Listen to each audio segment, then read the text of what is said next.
Bonjour et bienvenue, je suis Bruno Belmondo, artisan logiciel à la Société Générale et aujourd'hui nous allons voir un nouveau pattern de refactoring qui s'appelle Static Class.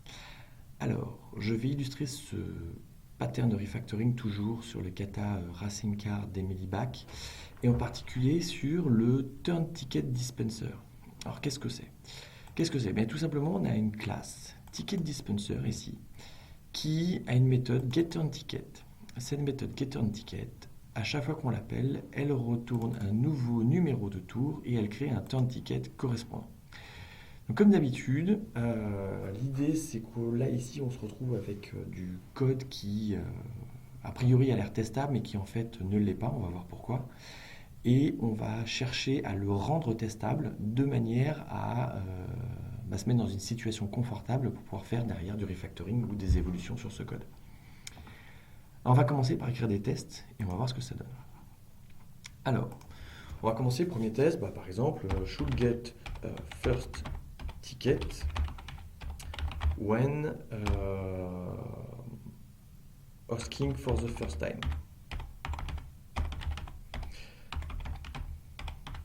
Voilà, la première fois que je demande un ticket, je dois avoir le premier ticket. Donc j'ai un dispenser je construis donc mon new ticket dispenser. Ok. Il va me donner un ticket. Et donc je vais dire dispenser.getTurnTicket. Voilà. Et je vais m'assurer que le numéro du ticket, c'est bien le premier, c'est-à-dire 0. Voilà, assert_equal ticket.turnNumber égale à 0. Je lance mes tests. Run all test. Et qu'est-ce que j'obtiens? J'obtiens des tests verts. Ok, jusque-là, pas de problème. Donc, du coup, je me dis, tiens, je vais écrire un deuxième test. Alors, le deuxième test, should get, au lieu de first, je vais dire second ticket. When asking for the second time. Voilà. Donc qu'est-ce qui se passe? Là, du coup, on va générer deux appels au lieu d'un à getTurnTicket. Que je matérialise ici. Je fais un premier appel getTurnTicket, puis ensuite le deuxième appel, je récupère le ticket, et cette fois-ci, je m'assure que le numéro du ticket, c'est bien 1. Donc je vais lancer le test. Et qu'est-ce que j'obtiens? Hop, ça fonctionne. Super. Sauf que, qu'est-ce qui se passe si je lance tous mes tests? Ça ne marche pas. Alors là, je me retrouve dans un cas, ce qu'on n'aime typiquement pas en test unitaire, c'est-à-dire que les tests ne sont pas indépendants les uns des autres. Suivant que je les lance tout seul ou groupés, je n'ai pas le même résultat. Pourquoi est-ce qu'on se retrouve dans une telle situation? Retournons vers Ticket Dispenser. Qu'est-ce qui se passe exactement? Pour récupérer les numéros de tickets, on fait appel à une méthode, une classe turnNumberSequence et une méthode statique dessus. Si on regarde dedans, turnNumberSequence, on a une classe statique avec une propriété statique qui va nous donner le numéro de tour, qui va s'initialiser à 0 et qui va nous retourner le... À chaque fois qu'on va l'appeler, en fait, elle va incrémenter la valeur et nous retourner la valeur courante. Du coup, quand j'initialise mon jeu de test, si je lance qu'un seul test, en fait, il va initialiser l'environnement, la mémoire, les classes statiques, et je vais bien avoir donc mon test qui va être joué de manière indépendante. Si maintenant je lance deux tests d'affilée, en fait, l'initialisation de l'environnement et la construction des classes statiques ne se fera qu'une seule fois.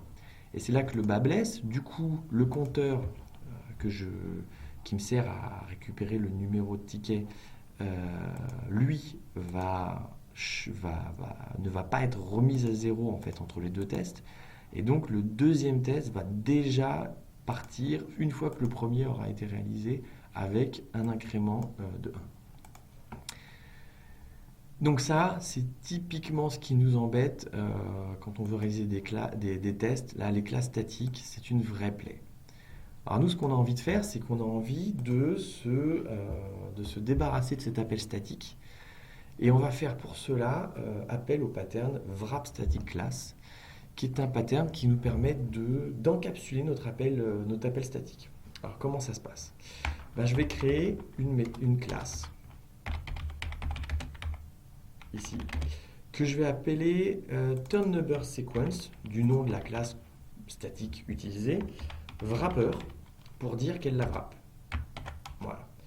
Et je vais lui donner une méthode getNextTurnNumber, donc une méthode publique, qui retourne un int. Dans ce cas-là, getNextTurnNumber, je lui donne exactement le même nom que ce qu'elle a de l'autre côté. Voilà. Les mêmes paramètres, en l'occurrence là, rien du tout. Et je vais lui dire, bah, statiquement, tu retournes l'appel de la classe statique. Hop. Voilà. Donc ici, en fait, j'ai une classe concrète, il n'y a plus rien de statique, qui permet d'appeler, qui fait exactement la même chose que l'appel à la classe statique. La seule chose, c'est qu'on a introduit une couche entre les deux. Alors, quel est l'objectif d'ajouter cette couche? Bah, tout simplement, en fait, je vais pouvoir maintenant extraire l'interface de cette classe. Voilà, avec la méthode getNextTurnNumber, c'est précisément ce que je veux. Donc maintenant, j'ai une interface eTurnNumberSequenceWrapper. Et cette classe-là, enfin cette interface-là, évidemment, je vais avoir envie de l'implémenter dans mes tests pour détourner cet appel statique. Donc on va voir ce que ça donne déjà pour le brancher dans le code. Alors pour le brancher dans le code, c'est pas très compliqué, hein. Je vais commencer par introduire un champ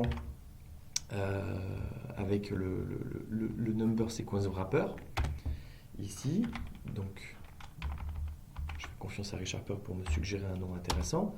Là, il me dit, ah oui, mais le problème, c'est que turnNumber sequence wrapper, là, il n'est pas initialisé. Pas de problème. Initialise-le moi dans le constructeur. Voilà, c'est ce qu'il fait. Donc maintenant, j'ai un constructeur paramétré dans lequel je vais pouvoir injecter un turnNumber sequence wrapper qui va faire ce que je veux. Ok.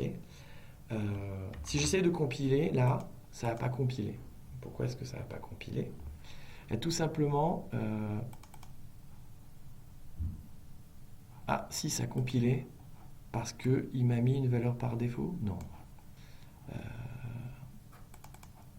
Non, ça ne peut pas compiler. Ici, ça ne peut pas compiler parce qu'il manque le paramètre. Voilà. En fait, il me manque le paramètre parce que ici, ce que je suis en train de faire, c'est un paramétrage constructeur. Donc, c'est quelque chose qu'on a vu dans une autre vidéo. Et ce paramétrage constructeur n'est pas implémenté correctement. Souvenez-vous, le paramétrage constructeur, il faut que je rajoute un deuxième constructeur, le constructeur par défaut, sans le paramètre, qui appelle ici, de base, la construction du constructeur, enfin la construction paramétrée avec la construction par défaut. Et donc là, en l'occurrence, on va donner un new turnNumber sequence wrapper.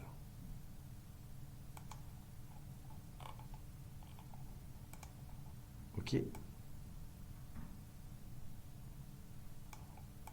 Alors c'est pas base, bien sûr, c'est this. Voilà. Voilà. Donc là, on a fait notre implémentation du paramétrage constructeur. On n'a toujours pas branché le code ici. Alors le code ici, en fait, il est tout bête à brancher. Il suffit juste que je remplace l'appel de la classe statique par la classe que j'ai implémentée. Donc là, maintenant, je peux builder ma solution. Là, elle va fonctionner exactement comme avant. En fait, en principe, j'ai rien changé. Parce que mes tests, qu'on regarde ici, en fait, ils appellent toujours le constructeur par défaut du ticket dispenser. Ce constructeur par défaut, c'est le pattern paramétrage constructeur, font appel à l'implémentation par défaut qu'on a juste ici wrappé dans une classe, mais c'est toujours le même appel à la classe statique, ce qui fait qu'on peut relancer nos tests comme avant. Je lance le premier, il est vert. Je lance le deuxième, il est vert. Je les lance les deux ensemble, il y en a un vert et un rouge. Donc voilà, on n'a rien changé, mais maintenant, on s'est mis en position. Je peux introduire une classe qui va être un fake turnNumber sequence wrapper, voilà, qui va bien évidemment implémenter un i turnNumber sequence wrapper.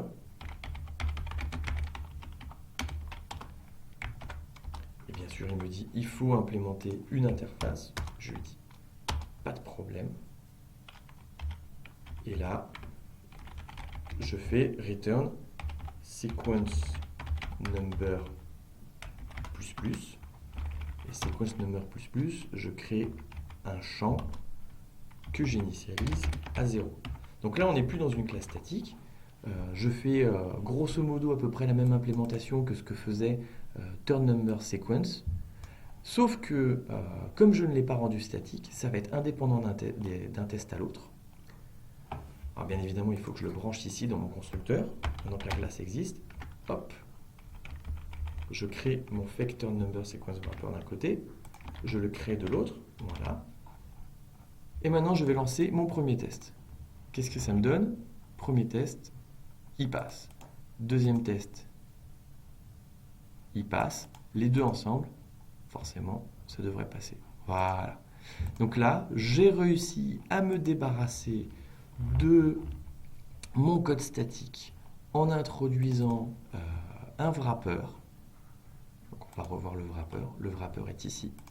turnNumberSequenceWrapper, qui par défaut va appeler le code classique. Ça, c'est de manière à ne pas perturber le code qu'on va livrer en prod. Voilà. Ça m'a permis d'introduire une interface, parce que bien évidemment, sur une classe statique, je ne pouvais pas introduire d'interface. Et une fois que j'ai introduit l'interface, et bien, du coup, je peux appliquer l'autre pattern, le paramètre constructeur, et ainsi me débarrasser du code qui était nuisible. Voilà. Du coup, ma classe TicketDispenser devient testable, c'est-à-dire que tout le code qui suit la récupération du numéro de tour ici peut être mis sous test. Derrière, là en l'occurrence c'est du code super simple, mais si ça avait été du code compliqué, j'aurais pu écrire tout un tas de scénarios qui permettent de tester ce qui se passe derrière. Voilà, c'est tout pour ce pattern. Donc je rappelle son nom, c'est Static Class Wrapper. Et je vous remercie et à bientôt pour une nouvelle session.